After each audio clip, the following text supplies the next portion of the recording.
Hello ratbags, it's Jade. Welcome to a Subnautica Below Zero kind of starter guide. Now Subnautica, the first game, has been around years now. It's been free on the PS PlayStation as part of the stay at home. It's been on Games Pass on Xbox and it was free on Epic Games Store. So I pretty much feel like most of you guys have probably tried it or seen enough of it to understand the basics. So I am going to cover a few things. If you're picking up Subnautica Below Zero, the sequel, for the first time, this video will help you, and you don't need to have played the first one. This is a completely separate standalone story. It does offer some nice little hints and backstory, but it doesn't really affect the first game, or the first game doesn't affect this one.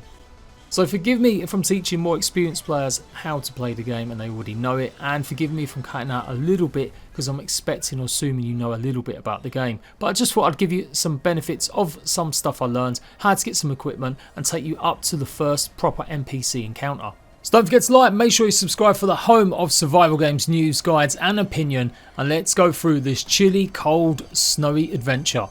Could I fit any more cold words into that? I think not. Some basics. It's a survival game, so grab and take everything you can find, particularly some of this stuff. This is food, believe it or not. That little block will come in nice and handy, although you will be able to eat fish and you're going to need lots of water. Of course, Subnautica Below Zero is still a survival game, but with more story content. If you're still finding it quite tough, maybe play in the freedom mode where you don't have to worry about eating or drinking, only oxygen. Once you gathered all the materials, then it's time to head off and pretty much follow them like breadcrumbs. They'll lead you down to the water's edge where you can dive into the chilly below zero. Now, that's one of the most unique things that's been added to the semi-sequel, is the ability to freeze, and it acts much like the oxygen level when you're underwater. Pretty much when that blue dial goes all the way to the bottom, you will end up losing health and eventually die. These plants can help you stay warm, just don't get in front of them too long as they can burn you, and even in the water, that is a way to warm up. You then only have to worry about actually needing oxygen. There's plenty of storms that roll by frequently when you're on the surface exploring over land or wandering across some of the glaciers. So as soon as you're in the water, your temperature will go okay, but then you have to worry about oxygen. Now this is where the usual stuff comes in. Gather everything you can. Pick up bits of crystal, pick up bits of the limestone that you're here. There has been some tweaks to the resources that you get from these outcrops. I'm going to cover them a little bit later too. There's lots of new plants as well as some old familiar returning ones. Remember, this is meant to still be the planet that is set in the first game, but like I said, you don't need to have played the first one to really enjoy or understand the story of the second. Now, one thing you might notice is that there are some galena outcrops, and these will offer you the chance to get some lead, and this is a small change from the original game where you'd normally find lead as 1 in 3 chance in sandstone. Well, now it's a 1 in 2 chance in these galena outcrops. The other resource you can get, of course, is famous titanium. Now, titanium is what you're going to use a lot of your base build pieces with. I want to offer my sincerest condolences on the passing of your sister. So pretty much that is the story of the game, finding out exactly what's happened to your sister, finding out how your sister died and what Altera are hiding on this planet.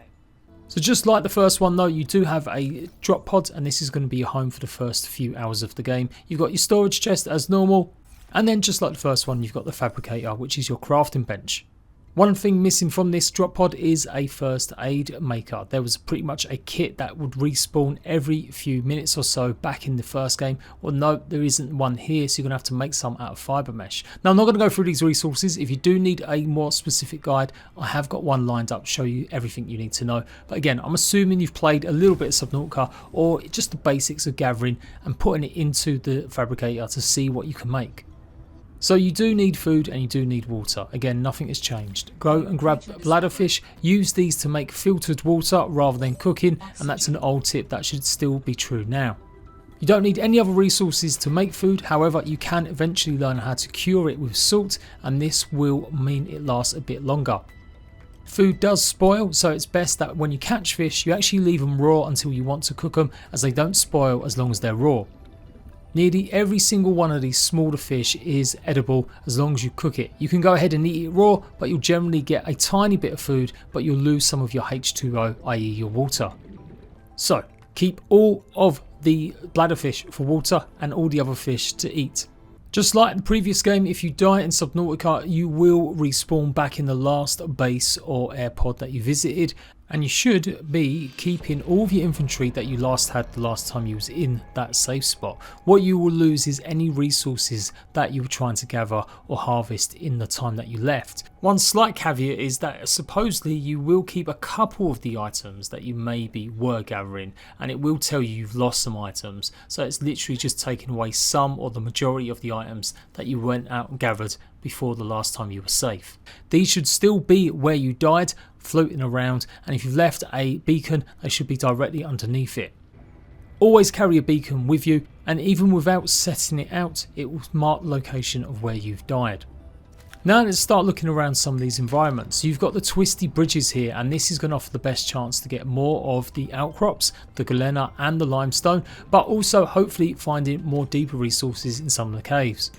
You'll notice these small tiny little rounded caves, and this is where you're going to find this stuff. This is pretty much your new acid mushrooms, what you need to make batteries from. I probably am going to reference the first game quite a bit sometimes, just for them older players to understand, but yeah, you need a lot of them to make the batteries now instead of acid mushrooms. Now it's time just do what you normally do in any survival game, craft and make everything available. Copper wire is one of them things, so I'm going to make that. And we're also going to need a battery, and that needs the ribbon plants and more copper ore. One improvement over the original game is that you can find big huge copper ore deposits in this game, as it was quite hard sometimes to get a big amount early game. We'll come across some of them a bit later on, but you can build a proper separate scanner just for minerals and items, and it will help scan anything in close proximity. In goes the battery and titanium, out comes the scanner. Every xenobiologist's favorite tool. This planet has some fascinating flora and fauna, and I can't wait to learn about them. Yep, nerd confirmed. So just like the first game, it's vital that you scan so much of the resources that you find to see if they've got any uses. A lot of them are going to be only cosmetic, as I mentioned earlier. You can pretty much grow a lot of these in special aqua little add-ons that you can build for either your base or your sea truck. But it is obviously still the biggest point to get extra blueprints and recipes. Next up we need the knife, and these are the basic tools you're going to need to survive. Go up to these special vines that kind of hover in the water, and yes, go and grab some of these pink seeds here. 2 of these will be enough to make some rubber, and that's what you're going to need to make your knife. Let's make that one, and then let's go over all the other tools that you're going to make in the first few stages. Always double check this section as well to see if anything else has opened up. The 3 main pieces of equipment you need are the knife, the scanner and the sea glides. Now for the sea glide, we're actually going to need to go and find some parts to actually craft one. Now obviously still go ahead and scan any debris that you find. If you've already scanned the 2 or 3 pieces needed to actually make it, it will turn itself into titanium. That's the gav trap, and you pretty much should know from the first one it's more or less useless. Well, unless you really don't want to catch fish by hand. It will pretty much draw fish in or water around it, and it is a good way to capture lots of them at once, but I always found I never used it. Now fish aren't there just to be either eaten or to eat you. Some of them you can actually play with and have other uses. Now this guy is a special sea monkey. In the sea monkey's nest that you'll find especially in the Arctic kelp zone, you will find a bunch of equipment, and I'm going to show you where them locations are. But go ahead and scan these guys, and when they're interested in you, they will try and steal something from you normally. It's pretty annoying if they do that. They'll take something from you, and literally you've got to go and swim after them and try and get it back. But after that attempt, or when especially you get close to their nests, they'll actually start helping you, and they'll deliver items that you might need, like lead or other resources. So don't be too scared of getting up close to them, just accept that they're going to steal and have a bit of fun with you when they first grab something. These are a brand new addition for below zero. So keep swimming in circles, getting smaller and then starting out growing and getting larger around your pod, and you'll pretty much find a bunch of this equipment, but the sea glide is the main one. But like I said, there's no harm in getting all the other pieces too, and if you want to test around or mess around with some of this other stuff, obviously make it maybe when you've got more resources. To make the sea glide, you're going to need some lubricant, some copper wire, some titanium and a battery.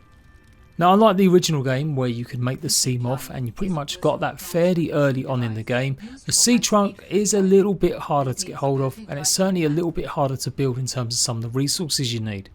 It's kind of like they really want you to just use the sea glide for the first few stages and really get lots of them resources, but you're going to need a lot of lead to build the sea truck, which has replaced the sea moth as the main vehicle. Always a good idea to craft some more fins. You'll see them, they've just popped up in my inventory as that's fairly new.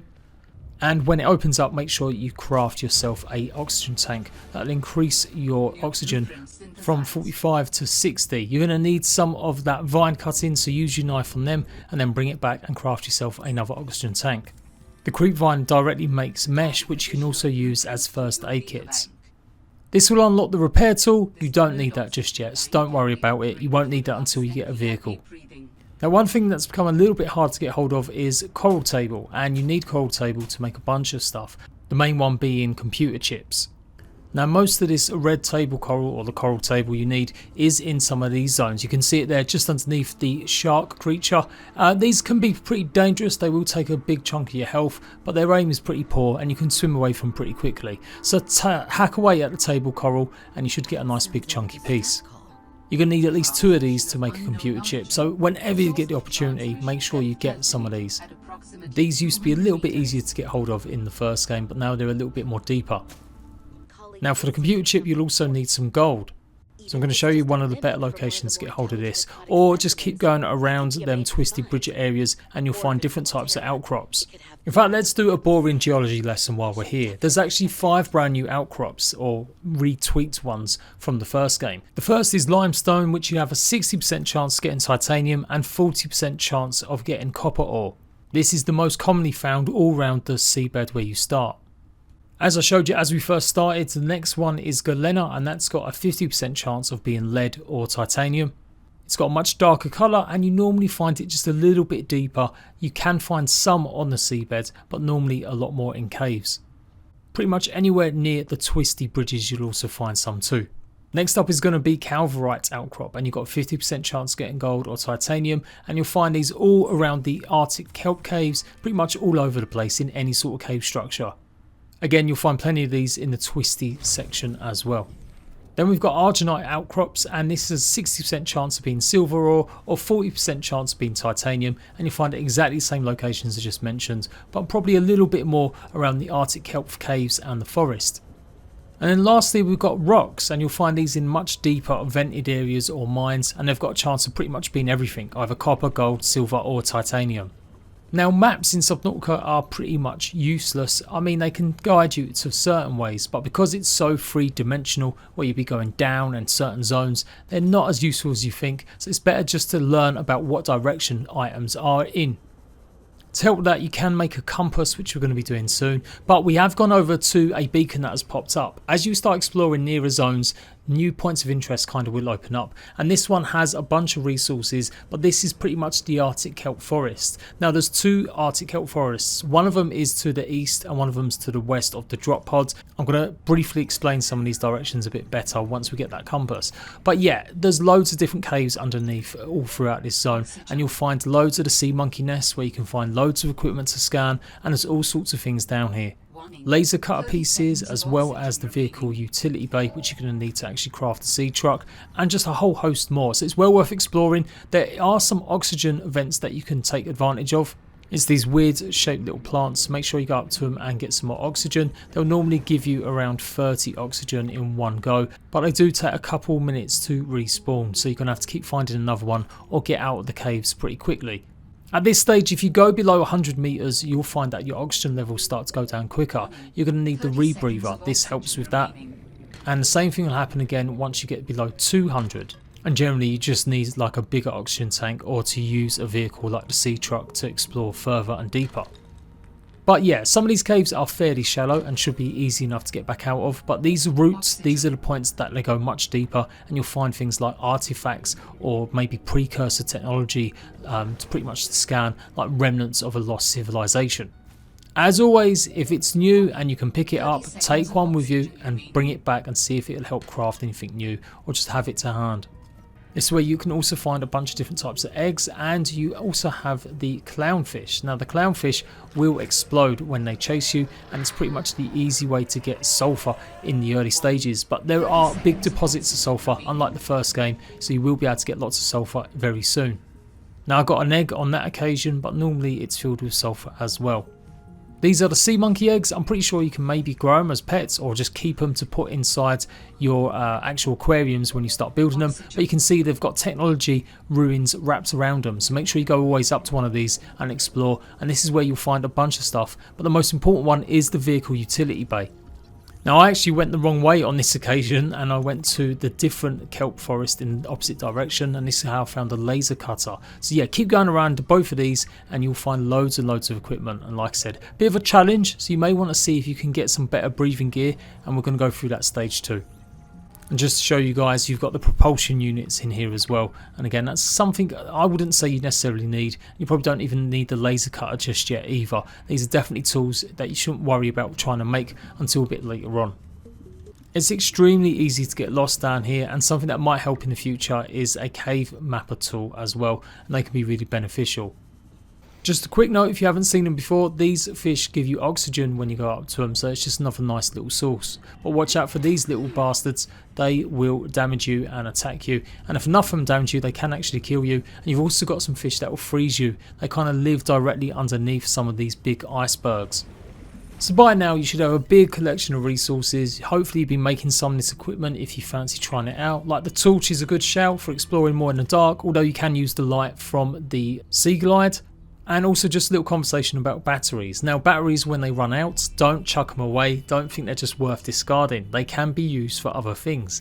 Namely, you can get a battery charger later on. So you could just have a nice little storage chest filled with them. And if things are getting tight, go ahead and make a floating storage chest just to be outside your pod. But empty batteries are also good for making power cells. So swap out any items that have empty batteries, and when it gets to the point to make a power cell, make sure you don't have any full batteries in your inventory. Instead of obviously using the full ones, it will go ahead and use the empties, and you'll have a fully charged power cell. These are kind of like the next upgrade from batteries. Now I'm pretty sure in previous ones, when you used to make new items that needed a battery, you could use a dead one and it would give you a full charge, but they've nerfed that for this. Now when you use a dead battery just to make another item that only requires a battery, it will give you that item, but it will still be pretty dead. But it still works for the power cells, so make sure you hold on to them dead batteries.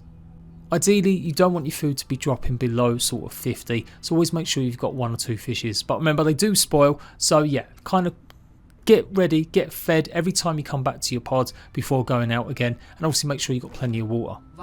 Okay, so until you make the compass, or when you do make the compass, you still could do with some tips maybe on directions. So if you take a look at your pods and look at the 2 solar panels on either side of it and then the front entrance, give or take, one of them faces the south and the other solar panel kind of faces the sort of north. It's a very rough approximation I'm going here, but what you will find is that there's like a little hill that leads upwards, and this will take you to the Twisty Bridges zone. You can see there's the path for it, and this is directly facing south, so you're kind of near the top north part of this world or this map.